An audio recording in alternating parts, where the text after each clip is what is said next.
అఖిల భారతీయ విద్యార్థి పరిషత్ రాష్ట్ర పిలుపు మేరకు బంధు కాల్ ఇవ్వడం జరిగింది.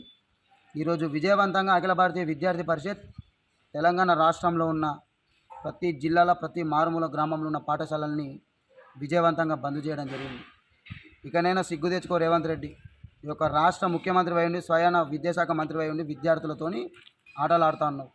దీన్ని చూసన్నా విద్యార్థులందరూ ఏకమవుతున్నారని గుర్తించి దీన్ని చూసన్నా నువ్వు బుద్ధి తెచ్చుకొని విద్యార్థులకి కావాల్సిన సదుపాయాలన్నింటినీ కల్పించు.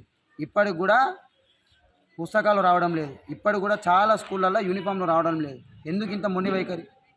అంటే ఈరోజు విద్యార్థులు చదువుకోవాలనుకుంటున్నారా మీ దృష్టిలో?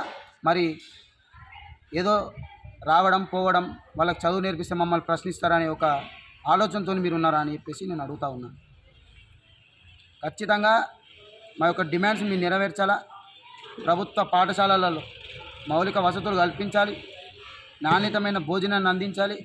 గురుకుల సంక్షేమ హాస్టళ్లలో పక్క భవనాలు నిర్మించి విద్యార్థులకి జాగ్రత్తలు చేపట్టాలి. గురుకుల సంక్షేమ హాస్టళ్లలో నాణ్యతమైన భోజనం అందించాలి. ఫుడ్ పాయిజన్లు తరచూ కాకుండా చూసుకోవాలి.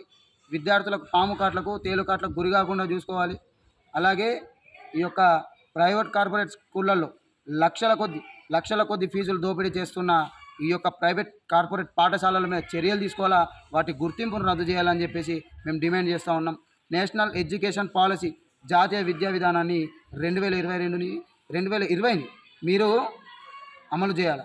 అలాగే ఈ యొక్క ప్రైవేట్ కార్పొరేట్ పాఠశాలలు ఏవైతే ఉన్నాయో తెలంగాణ రాష్ట్ర వ్యాప్తంగా ప్రభుత్వ నియమ నిబంధనలను తుంగలో తొక్కుకుంటా ప్రభుత్వం పెట్టిన ఈ యొక్క